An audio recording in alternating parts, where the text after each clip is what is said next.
Fanfarra Operária convida.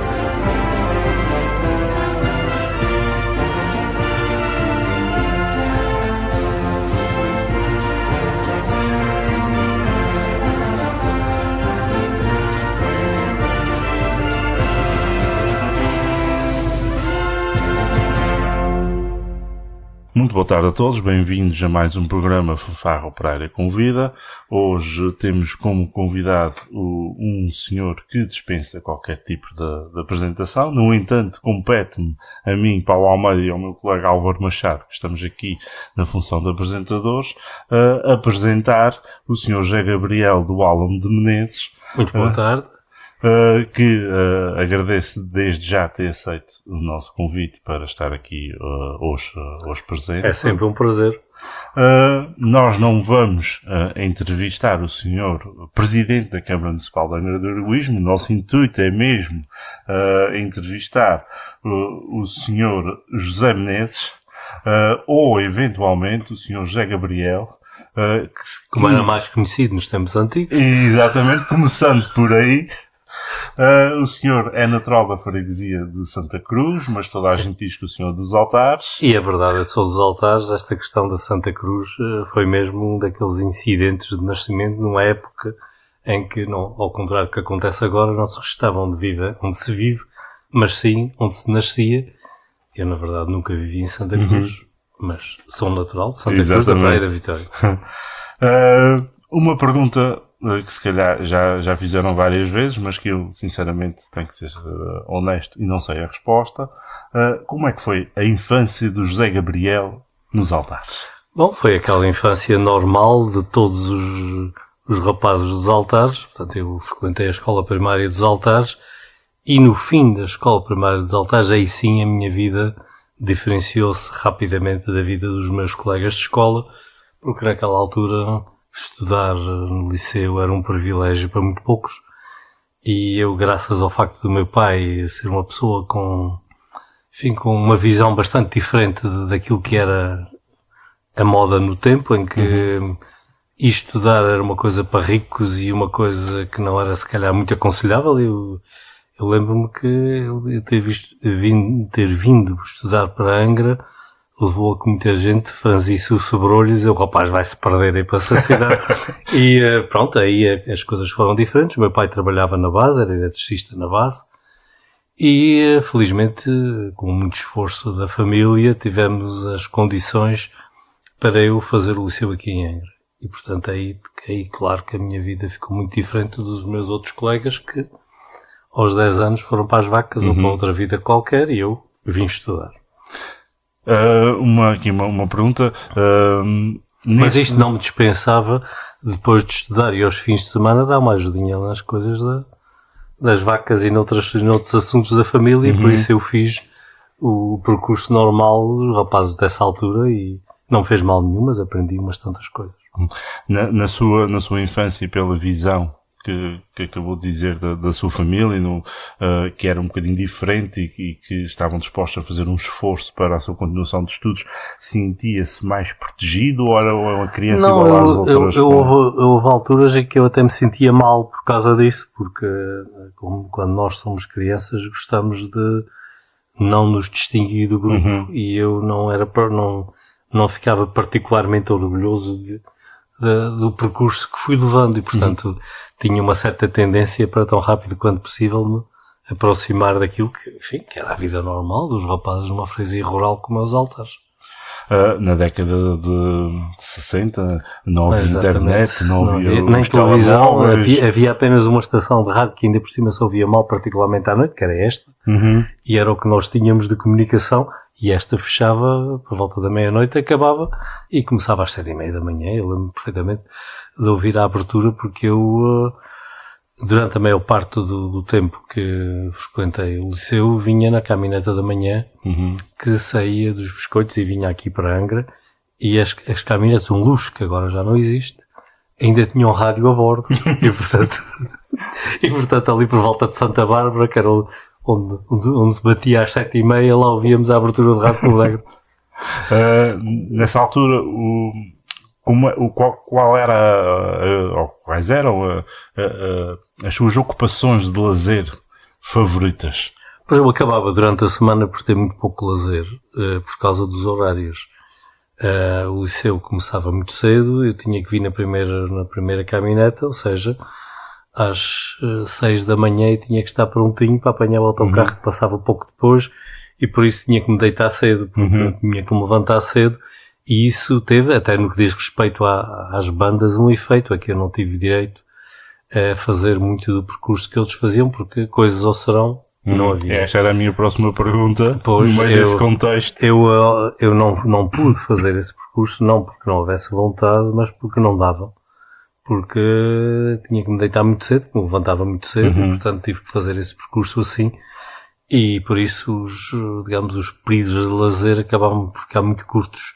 Porque a viagem de autocarro, naquela altura, porque havia uma paragem por causa dos desdobramentos ali em Santa Bárbara, acabava por demorar bem mais de uma hora. Resultado, eu por dia, 2h30, 3 horas era o que eu gastava no autocarro.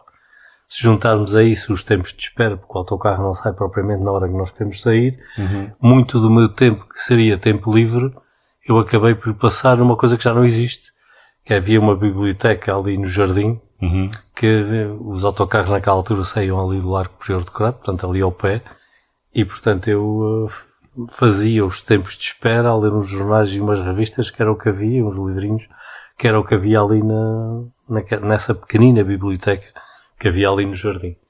Porque o resto do tempo não existia, pois claro, os fins de semana, pois aí havia sempre que ajudar qualquer coisa com as vacas do meu avô, e com outra tarefa qualquer, e depois aquilo que é normal numa freguesia, ir à missa e essas coisas que são típicas, social. A vivência social da freguesia. Ou seja, mas sentiu naquela idade, com os seus amigos, uma apetência para... Pois, e senti alguma inveja em relação a eles que tinham tempo para outras coisas que eu não tinha. Portanto, na verdade, digamos, a questão de se morar longe e a ineficiência dos transportes naquela altura limitou, e a mim e a todos os que fizeram esse percurso, muito a vida, porque restava pouco. Durante o inverno e primavera era sair de noite para chegar de noite. Exatamente. Faz esse percurso e, ainda jovem, dá aqui um salto para Lisboa. Sim, eu fiz o percurso, na altura,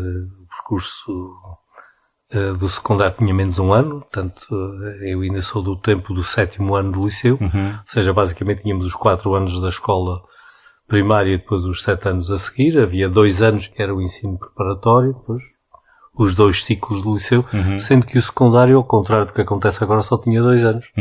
Só que eu fui acabar o secundário exatamente no ano em que isto começou a mudar. E ainda não havia o 12º ano, mas foi criada uma coisa chamada o ano propedêutico, em que ficamos numa situação indefinida. Bom, isto também correspondeu ao ano a seguir àquele em que começou a haver televisão cá. E então passávamos a ter, durante a tarde, que não era suposto haver televisão, havia uma emissão de televisão do ano propedêutico. Nós recebíamos uns materiais de estudo pelo correio, e era suposto vermos televisão, só que veio um temporal e a televisão acabou, a antena caiu e ficámos sem televisão, de maneira que passámos a estudar só pelas folhinhas que havia. E nesse período também eu acabei por arranjar o meu primeiro emprego. Imaginem, tinha 18 anos mal feitos e fui professor de matemática na escola preparatória da praia. E portanto foi aí que eu ganhei o meu primeiro ordenado, ao mesmo tempo que ia fazendo o tal propedêutico, que tinha 2 exames, havia um em março e outro no fim do ano letivo, e pronto, e lá consegui o acesso ao ensino superior e fui estudar para Lisboa no ano a seguir. E se calhar, devido a essa circunstância da antena ter caído, ganhou o gosto por lecionar. Quer dizer, eu iria lecionar com antena ou sem antena, mas pronto, as coisas foram assim.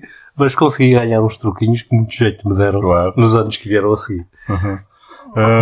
Vamos passar agora ao primeiro tema da tarde. Vamos ouvir uma marcha de Vítor Rezende, marcha intitulada Armindo Lamas, que é executada pela Azores Band of Escalon.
após esta belíssima marcha de Vítor Rezende, vamos dar continuidade à conversa.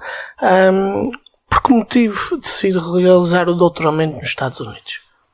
Bom, eu na minha vida nunca decidi grande coisa, as coisas foram sempre acontecendo.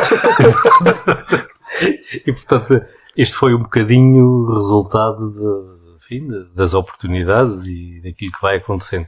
Eu, quando acabei o meu curso na Universidade em Lisboa, fiquei logo a trabalhar lá. Na altura era tradição selecionarem alguns alunos que faziam um percurso. Eu, logo no meu 5º ano de curso, fui monitor. Era um trabalho de ajudar um professor, mais em trabalhos de preparar os laboratórios, preparar as aulas, aquele trabalho assim um bocadinho mais de rotina. Terminado o curso, passei a ser assistente estagiário da Faculdade de Ciências e Tecnologia da Universidade Nova de Lisboa.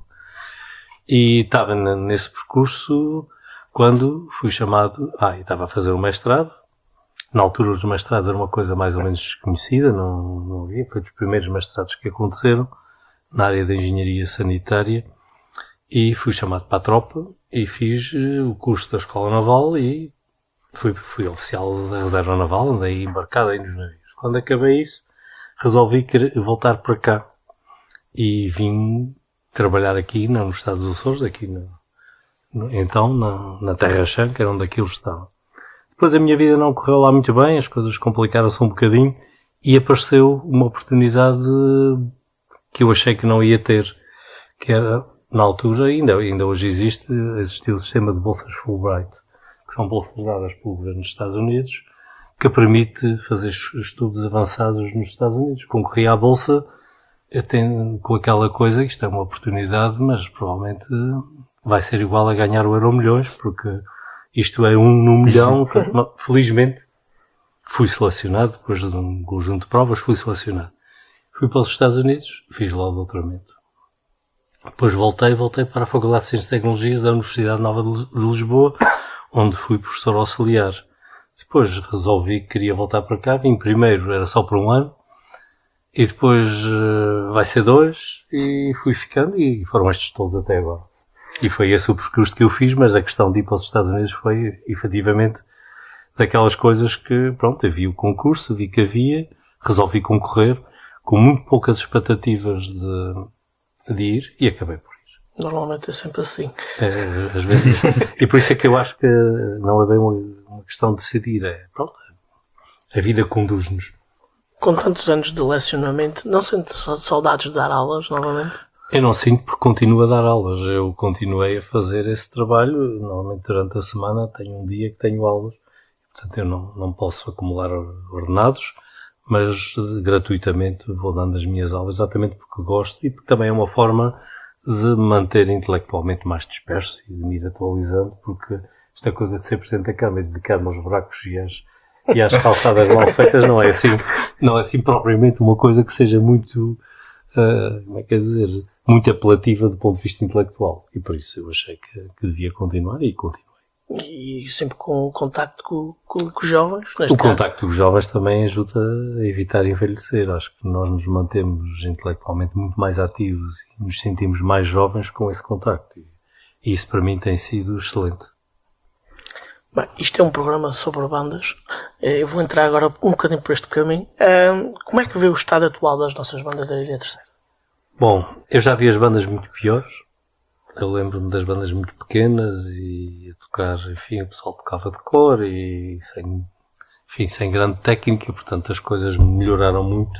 Essas últimas décadas têm sido décadas de grande progresso no sentido técnico e da qualidade musical, em que nós notamos, enfim, este desenvolvimento. Mas isto não tem sido isento de crises periódicas, particularmente num aspecto que é sempre difícil, que é a questão diretiva. As bandas são todas elas associações, e as associações, sejam elas bandas ou outras quaisquer, têm passado por momentos melhores e momentos piores. De vez em quando passa uma vaga de desinteresse e é difícil encontrar dirigentes capazes. E depois também há um outro problema que é a redução do número de jovens disponíveis. Hoje nós temos, enfim, nas nossas comunidades, menos de metade dos jovens que tínhamos há 20 anos atrás. E obviamente que isso reflete na capacidade de recrutamento das bandas. E portanto nós temos algumas bandas que cresceram imenso e que têm enorme qualidade. temos outras que têm regredido e que têm passado por situações difíceis, mas a verdade é que elas vão vivendo. Mas também, para sermos honestos, quando nós comparamos qualquer uma delas com a sua antecessora de há 40 ou 50 anos atrás que eu conheci, está muito melhor. Portanto, as coisas progrediram, mas de facto há aqui algumas crises que foram acontecendo, inclusive houve algumas bandas que eu conhecia que já não estão no ativo, portanto isto tudo foi acontecendo, houve outras que foram sendo criadas, portanto o mundo das bandas é um mundo dinâmico que vai passando por momentos melhores e piores. Tocou aí num ponto que eu ia falar nisso, que era o dirigismo. Sente que falta algum apoio, alguma informação, algum incentivo para que isso mude para o futuro? Bom, eu acho que o dirigismo é essencialmente uma questão cívica e nós não podemos de maneira nenhuma equacionar isto em termos de apoios ou de vantagens. Quando isso acontecer, nós estamos a semi-profissionalizar uma coisa que não devia ser profissional. Ou seja, ser dirigente de uma instituição deve ser algo que se faz pro bono, tendo como interesse fundamental servir aquela instituição e através dela servir a comunidade. Esse é o espírito que deve estar por detrás do recrutamento dos dirigentes e do espírito, e isto deve ser o espírito que deve estar por detrás da ação dos próprios dirigentes. Portanto, dirigir é servir, e servir tem que ser feito com o desinteresse nas questões materiais e um interesse profundo no serviço da comunidade. Claro que nenhum de nós nasceu para ser santo, creio eu, alguns eventualmente, mas não conheço muitos, e portanto há sempre, com certeza, enfim, algum interesse em existir alguns incentivos para que isso aconteça. Mas é preciso ir gerindo esses incentivos de forma a não deturpar o sentido do funcionamento da instituição, que tem que ser uma instituição sem fins lucrativos. Portanto, há aqui um equilíbrio que é sempre difícil, de vez em quando fala-se em questões de natureza fiscal, mas essas são sempre complexas, porque obviamente teriam que abranger o país inteiro e teria que abranger uma gama muito alargada de instituições, porque obviamente não se pode fazer só para bandas, porque temos bombeiros, temos casas de povo, temos clubes de futebol, temos uma miríade de instituições e, portanto, essa é uma matéria muito complexa e que tem que ser vista com muita cautela e, por isso, eu creio que a melhor solução é mesmo vestir a camisola, temos que servir porque queremos que a instituição funcione, gostamos dela e queremos que ela tenha sucesso e gostamos da nossa comunidade e do nosso povo e queremos servir bem. E esse é que tem que ser o espírito, é um espírito que vai parar aqui nos Açores, felizmente, e em particular na nossa ilha, vai parar muito aquele espírito de servir no império do Espírito Santo, em que nós fazemos aquilo porque temos fé e gosto nas coisas, e é isso que tem que ser o dirigismo nas instituições. Uma pergunta agora mais para o foro pessoal. Quando vê uma banda a tocar, que estilo de música é que lhe enche a alma? Eu gosto das marchas e da música mais ritmada. Não gosto tanto muita da composição moderna que tem aparecido. Há muita composição muito desconstrutivista que, pronto, é interessante, mas não é propriamente aquela que eu mais gosto. É mais um desafio para os músicos e, do meu ponto de vista, não serve tanto o cliente da banda, que é o povo. O povo gosta mais, e eu gosto mais da música mais batida, mais viva, mais forte. Não gosto das marchas tristes, tipo procissão de passos, não é propriamente aquela que eu mais gosto, mas gosto de uma boa marcha, gosto de uma composição viva e com ritmo. Lamento informar, mas vamos a procissão de passos. É parecido. Estamos a Quaresma, vamos passar uma marcha solene para social, que muitas bandas, ou todas as bandas já tocaram cá na terceira, chamada Transfiguração, de António Silva, com a harmonização da Amílcar Moraes.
Estávamos aqui a falar de bandas, vamos voltar aqui um pouco mais ao percurso pessoal, falar do doutor ou do professor. Há preferências diversas, ambas corretas, ao londinenses. Eu acho que o melhor é nós omitirmos os títulos, porque isso começa a ficar muito visto. É falar da sua passagem entre o 7º e o 10º Governo Regional, 4 mandatos sempre como secretário regional, teve várias pastas. Uma pergunta muito, muito pessoal: qual foi a pasta que gostou mais?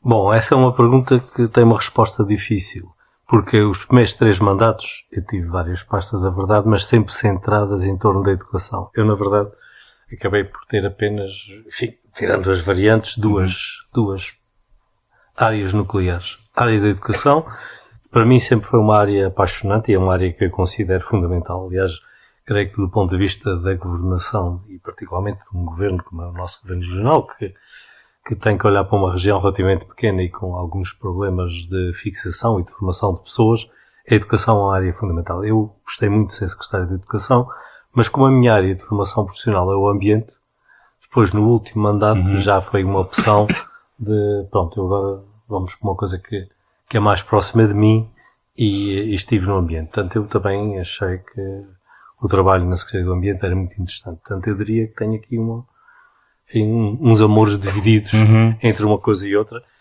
E o meu percurso foi centrado essencialmente nisto, ou seja, apesar de serem 4 mandatos, na verdade, foram 2 momentos no governo, um em torno da educação, outro em torno do ambiente.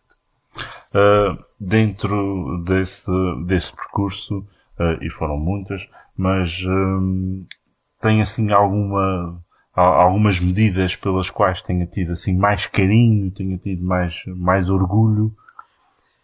Bom, também usando aqui a mesma métrica no que diz respeito à área da educação, eu creio que a parte e o trabalho mais importante que eu tive foi a reestruturação do sistema educativo. Quando eu cheguei a essa pasta, nós ainda tínhamos o sistema educativo estruturado muito como tinha vindo dos distritos autónomos, em que tínhamos as 3 direções escolares, com delegações escolares concilias, com um sistema totalmente separado, com cursos de professores separados, ou seja, havia o mundo do primeiro ciclo e da educação pré-escolar não tinha nenhuma relação com o mundo dos outros ciclos. E depois tínhamos as escolas com o terceiro ciclo e o ensino secundário, algumas delas ainda a funcionar num regime relativamente provisório nas ilhas aqui do grupo central e ocidental, porque tinham evoluído algumas a partir dos externatos que tinham sido criados nestas ilhas, outras tinham fundação relativamente recente e não tinham o ensino secundário devidamente consolidado. O grande desafio naquele período foi estruturar tudo isto, acabar com as direções e delegações escolares, fundir o sistema educativo numa estrutura única, criar um concurso de professores único e um estatuto docente único, porque professores de primeiro ciclo e educadores da infância tinham um regime completamente diferente, juntar tudo isto e tentar criar as escolas básicas integradas e nas zonas de população mais reduzida, integrar verticalmente todo o sistema educativo, de forma a dar unidade ao percurso escolar dos alunos. Nas zonas com mais gente, para além das básicas integradas, permitir a existência de secundárias mais especializadas, mas também com uma relação próxima com o resto do sistema. Ou seja, a integração do sistema era um grande desafio e foi feito. E depois nós tínhamos um sistema autonómico que pouco fazia, ou seja, basicamente o que se fazia, recebia-se circulares e instruções do Ministério da Educação, mudava-se o cabeçalho mandava-se para as escolas. Portanto, era assim uma espécie de agência. E claro que foi preciso começar a ter uma política educativa própria e deixar de andar pendurados no Ministério da Educação e tomar as decisões que era preciso. Portanto, eu gostei muito desta fase de reestruturação porque permitiu ser diferente e termos criatividade e gerar um sistema que ainda hoje se mantém, portanto, com as básicas, foi pioneiro a nível do país, só depois é que a nível nacional começaram a surgir as escolas integradas e os centros escolares, ou seja, que são um bocadinho a réplica daquilo que aqui se fez. Na área do ambiente, houve 2 coisas que me particularmente interessaram. Uma foi a resolução do problema dos resíduos. Nós ainda estávamos com lixeiras um pouco por todas as ilhas e a criação dos centros de processamento de resíduos e um sistema de encaminhamento de resíduos racional que levou à eliminação das lixeiras na maior parte das ilhas e à criação de 2 centros de tratamento, um aqui na Terceira, outro em São Miguel, foi um assunto difícil e complexo que tinha sido começado pela minha antecessora e que me coube a mim levar a bom termo.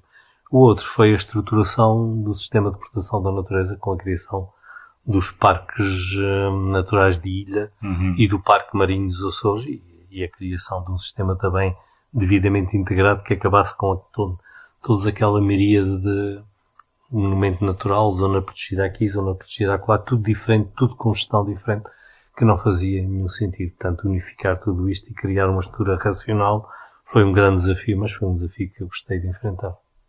E são sempre mudanças estruturais enormes, com muitas pessoas envolvidas. E com muitas críticas e muita complicação, mas claro,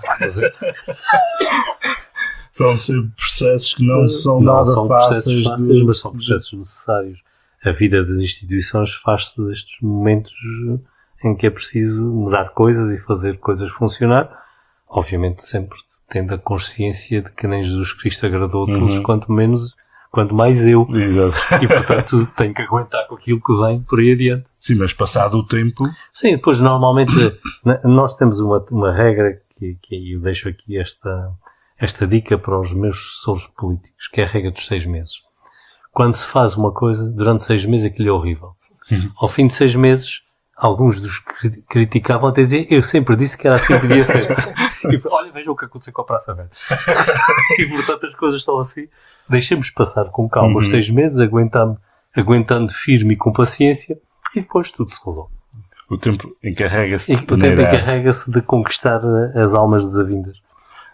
Neste caso, é-lhe reconhecido um espírito, às vezes, de uma certa teimosia na defesa dos seus argumentos. Acha que isto, pessoalmente, é uma grande mais-valia? Não, eu quer dizer, cada um de nós se vê pelos seus olhos, que necessariamente são diferentes dos olhos daqueles que nos veem.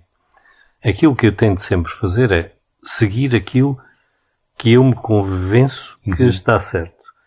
Mas sempre com a abertura suficiente, para se alguém me demonstrar que outra coisa é melhor, vamos a isso. E, portanto, eu não gosto de me agarrar a ideias, mas quando me convenço que uma coisa está certa, pois faço os possíveis para levar essa coisa a termo, mas sempre dizendo a quem está à minha volta, se vocês virem uma coisa melhor, por amor de Deus, digam-me. Mas sempre com o foco no objetivo final. O objetivo é aquele, agora o caminho para chegar lá podemos ter, enfim, várias variantes, e às vezes é preciso ir variando. Os professores às vezes tinham medo, eles diziam que eu tinha insónias, porque nós tínhamos uma coisa para fazer, depois eles chegavam ao dia de manhã, já tinham lá um fax ou um mail com novas instruções, porque o tipo não dormia, passou a hora, já mudou outra vez tudo. Não me dá, alguém me tinha dito que era melhor assim, pois vamos por aí. Exatamente. Ou seja, eu acho que na política temos que ter foco, temos que perceber para onde é que queremos ir e temos que assumir os compromissos políticos, porque obviamente quando alguém faz uma campanha eleitoral e diz que é para fazer isto e aquilo, pois é bom que se chegue para a frente. Claro que nunca ninguém consegue cumprir tudo, mas pelo menos tem que demonstrar um razoável empenho no sentido de cumprir. Agora, o caminho para chegar lá tem que variar. Ou seja, na política, a distância mínima entre 2 pontos não é uma linha reta. Raramente envolve muitos zigue-zagues e muito movimento de cintura, mas pronto... temos é que não perder o objetivo para onde é que queremos ir, pois temos que seguir o caminho que se nos vai apresentando. E sem mais demoras vamos ouvir o próximo tema da tarde, o terceiro tema. Neste momento vamos ouvir Jessie de Medley com o arranjo de David Correia. Com esta bem melhor.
longo de mais de um ano que estamos a fazer este programa, concretamente vamos celebrar o 70º programa hoje, já inúmeras instituições, nomeadamente quase todas elas bandas, mas não só, falaram na referência da preciosa ajuda da Câmara a dar apoio a estas mesmas instituições, ao qual também a Fafá agradece muito todo o apoio que a Câmara nos dá, que é sempre bem-vindo. É só para isso que a gente quer a Câmara, só vendia aquilo para apartamentos e dava ali um alojamento local de luxo. É de facto um dos objetivos da Câmara, claro, obviamente não pode ser o principal, mas o apoio à cultura é muito importante. Não pode ser o principal, mas pode ser um objetivo principal. Na verdade, os municípios têm um conjunto de atribuições que estão centrados em duas grandes áreas. Uma, a prestação dos serviços à comunidade, a questão da água, dos resíduos, dos termos de estradas que circulam e a proteção civil e a segurança. E depois uma outra, que é igualmente importante e que tem a ver com o apoio às instituições e o fomento da cultura, da solidariedade social, enfim, um conjunto de objetivos em que a cultura é logo a parte essencial. E neste apoio às instituições, a questão das bandas, pois, dado o seu valor e dado o facto de movimentarem tanta gente, tem que ter digamos, uma presença de relevo nas políticas municipais. Porque, na verdade, as câmaras municipais, e em particular a nossa, são instituições que vivem muito e dependem muito das colaborações. A Câmara não tem condições para ela sozinha desenvolver as políticas que é a sua obrigação desenvolver. A Câmara não tem uma banda, nem tem condições para a ter, e, portanto, nós precisamos de parcerias e precisamos nos ir ligando às diversas instituições exatamente para se atingir o objetivo que se pretende, que é a dinamização cultural do concelho e a valorização das pessoas. Quem sabe para o futuro construir uma banda da Câmara quando houver mais apoios e incentivos. Não, eu não me parece que seja uma grande coisa nós metermos por esse caminho, nunca achei. Nós temos uma parceria que levou à criação da Sinfonieta, em que aí é um bocadinho de iniciativa do próprio município, ou o Angra Jazz e o apoio que se faz, ou seja, aí estamos aí no limiar ou no limite daquilo que me parece que é útil ter-se. Eu creio que as instituições públicas, de caráter administrativo e político, como são as câmaras, devem ser essencialmente entidades de apoio e de fomento. E a execução e o desenvolvimento destes projetos deve ficar a cargo de instituições parceiras. Até porque tem que haver liberdade e criatividade artística. Não estão à espera que o Presidente da Câmara vai escolher com certeza quais são as peças que vão tocar ou outra coisa qualquer, não é? E, portanto, há aqui limites que o bom senso impõe e não me parece útil que seja dono de instituições. Deve sim ser parceiro. Sente na rua o reflexo desta política de proximidade? Sim, às vezes até muito. Eu já cheguei a levar mais de uma hora para descer a Rua da Sé, porque a pessoa vai encontrar sempre a gente com quem vai falar. Mas isso é muito útil e é muito bom porque, na verdade, a governação, seja ela a que nível for, deve ser sempre próxima das pessoas e não deve esquecer o objetivo fundamental de todo o processo, que é exatamente chegar às pessoas. Claro que o governo não pode estar em todas as ruas, mas a Câmara até pode, porque nós temos um território mais pequeno e a freguesia ainda mais, ou seja, que os presidentes juntam e as juntas ainda mais próximo.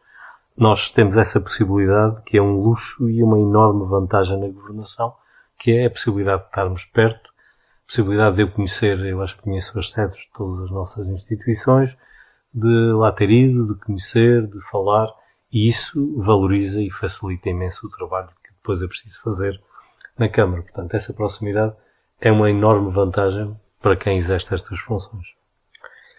Sendo que a sua missão está quase a acabar. Claramente, estamos a menos de 6 meses do fim, portanto eu estou na plataforma. E quais são os planos para o futuro? Olha, eu vou tentar manter a minha vida universitária, tentar manter essa relação e tentar arranjar qualquer coisa para fazer. Olha, se calhar até pode ser, vou-me inscrever numa banda e não posso ser músico que não sei fazer, mas se calhar posso ser dirigente, sei lá, uma coisa qualquer. A música nunca é tarde para aprender. Para todas as coisas há períodos em que é mais fácil. Não é que seja impossível. Há períodos em que é mais fácil e períodos em que é mais difícil. Porque nesta altura ir aprender música não me parece uma tarefa fácil. Há alguma história boa que gostasse de partilhar aqui com o auditório do Rádio Clube? Bom, há muitas histórias boas e há muitas histórias muito boas. Eu não sei o que é que eu posso dizer. Não, assim, à primeira vista não está a surgir nenhuma, mas se vocês tiverem alguma ideia, sugiram. Não vamos forçar a coisa. Quer deixar alguma mensagem a todas as bandas para o futuro? Eu tenho um grande respeito e uma grande amizade e apreço pelas bandas, exatamente porque elas são o elemento essencial na dinamização das nossas festas, das nossas comunidades. E eu diria que uma das mensagens é uma mensagem de vamos a isso, é preciso persistência, é preciso ultrapassar as dificuldades e é preciso pensar no recrutamento de gente. E o recrutamento tem que ser feito criando condições para que as coisas sejam atrativas. Eu deixo aqui uma mensagem que é simultaneamente um apelo, que é um apelo à resiliência e à persistência de quem está na direção das bandas, para quem ensina música, para quem dirige a banda e quem ensaia, para quem enquadra a banda de forma a criar condições para que elas sejam pujantes e tenham qualidade. Sei que é um desafio difícil, mas temos gente capaz. É um excelente apelo e oxalá que se concretizasse. Há de se concretizar, com certeza, tenhamos esperança e sejamos otimistas. Nós temos aí bandas com 1 século e meio para cima. E quando se tem bandas com essa vida, bandas que passaram tempos tão diferentes como a monarquia, a Primeira República, as 2 guerras mundiais, o Estado Novo, enfim, tudo aconteceu e elas estão vivas. Não há de ser agora que elas vão dar parte de fracas. Com certeza. Quero agradecer por ter aceito o nosso convite para estar aqui presente. O nosso tempo está a chegar ao fim e vamos finalizar a tarde com um passo de Optorin intitulado Morenita de Valência, de Vicente Tomás. Eu aqui agradeço e olha, terminamos muito bem. Até para a semana. Até para a semana.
Fanfarra Operária convida.